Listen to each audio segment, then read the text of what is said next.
আকস্মিক বন্যায় বিপর্যস্ত হিমালয় পর্বতের কোল ঘেঁষা ভারতের সিকিম রাজ্য। অনিন্দ্য সুন্দর রাজ্যটি প্রতিনিয়ত মুখর থাকে দেশি বিদেশি পর্যটকদের আনাগোনায়। তবে হঠাৎ করে পাল্টে গেছে সে চিত্র।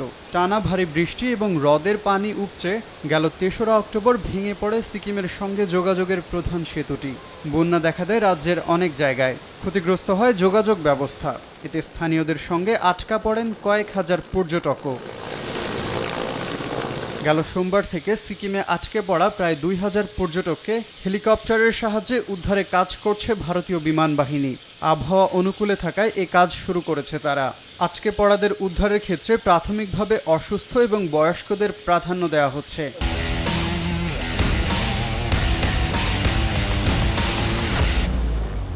Today is the first day that the helicopter service could be operated from Lachen, which has been badly affected.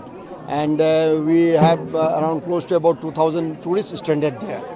So our priority is to take out all the tourists and the locals who have health issues and who are elderly and who have small babies. And the ladies, this is the first priority. The young ones is in the second line. ভারতীয় সামরিক বাহিনীর উদ্ধারের পর স্বস্তি জানিয়েছেন দুর্গম এলাকায় আটকে পড়া পর্যটকরা।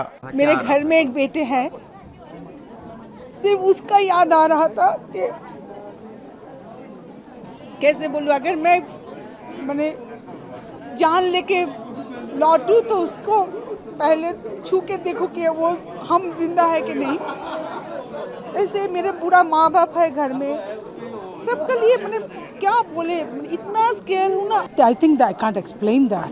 That was a terrifying thing because until and unless I could reach my family, I was okay fine. Once I reached my family, we were emotionally totally down.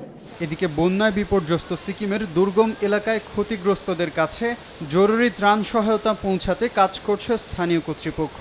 এছাড়াও রাজ্যটিতে আকস্মিক এ বন্যায় এখনও নিখোঁজ আছেন প্রায় ১০০ মানুষ। তবে যোগাযোগ ব্যবস্থা ব্যাপকভাবে ক্ষতিগ্রস্ত হওয়ায় তাদের খুঁজতে বেগ পেতে হচ্ছে উদ্ধারকারীদের।